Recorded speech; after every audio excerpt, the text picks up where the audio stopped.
how to sign in Among Us. Hey everyone, welcome back to the channel.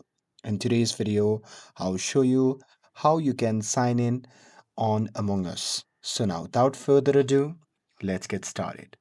So first thing first, open Among Us and wait for it to load to the main menu.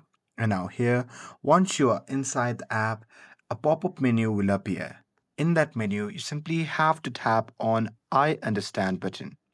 And now here, once you tap on it, you'll be prompted to the main menu.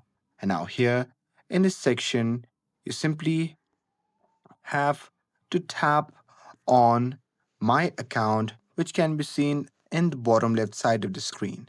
And now here at the right side, you simply have to tap on account. And after that, a pop-up menu will appear showing your current status.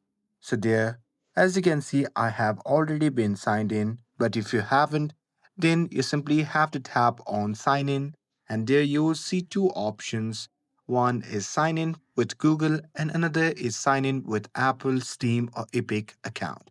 So choose the option you preferred, and after that simply select your account from the list and then allow the permission when prompted.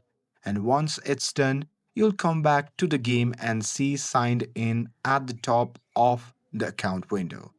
So here you now have access to your saved progress, cosmetics, friends list, and chat permissions. And that's it. With this, if you found this video helpful, then don't forget to like, share, and subscribe to get updated for more videos. Thanks for watching, and I'll see you in the next video.